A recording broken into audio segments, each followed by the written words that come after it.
Magandang gabi, binibining Lady Jelma Bale. Ako po si Norlin, Section B3. Ako si Norlin Crater Duabe. Ako po ay Section B3. Una, ano ang nagpapahikayat sa mga tauhan na banggit sa tula? Ang pangunahing nakakapagpahikayat sa mga tauhan sa tula ay ang alaala ng kabayanihan ng kanilang ama at ang sakripisyo nito para sa kalayaan ng bayan.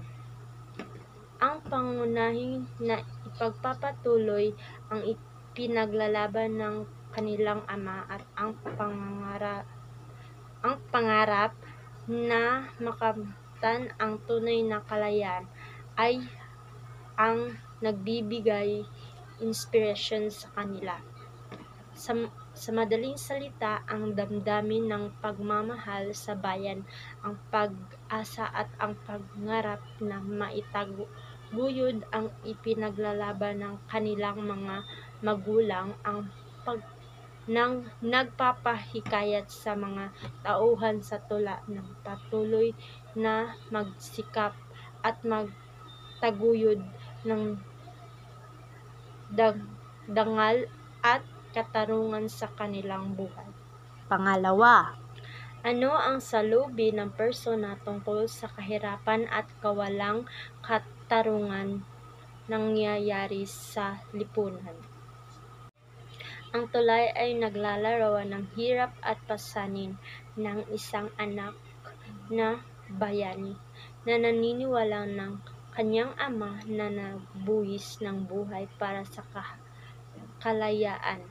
Bagamat ito ay maaaring magbigay din sa sakripisyo ng bayani, hindi ito direkto nakatutok sa kahirapan at kawalan ng katarungan sa lipunan.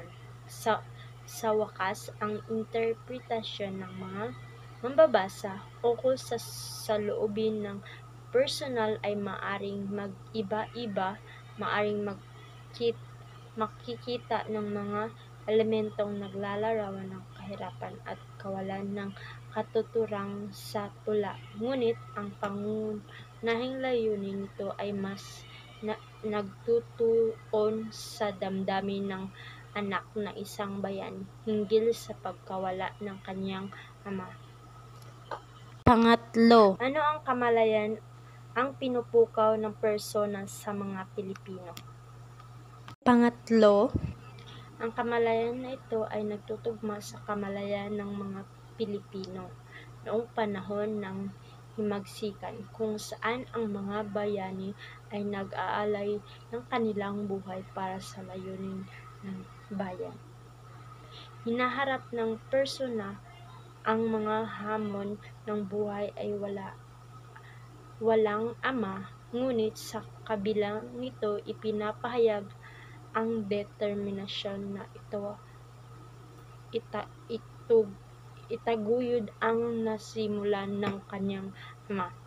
Ipinapakita ng persona ang kamalayan sa kahalagahan ng pagmamahal sa bayan at ang pangangarap na makamtan ang tunay na kalayaan. Pang-apat, ano ang problema o pagsalungat ang masasalamin sa nabanggit na mga tauhan sa tula?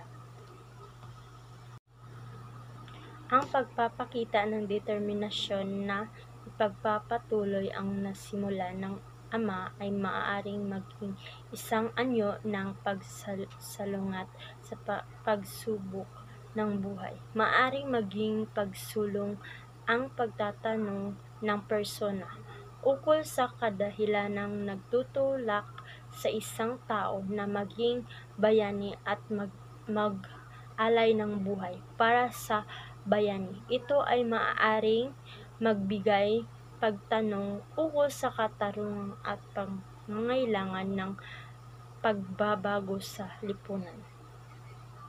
Ikalima, paano Sa salamin ng tula ang psikolohiyang manunulat.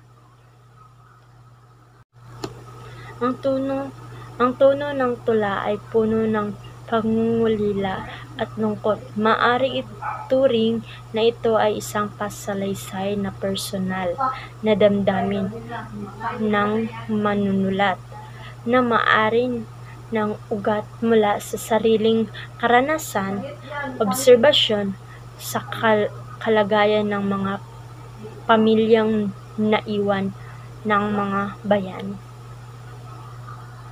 Ika-6.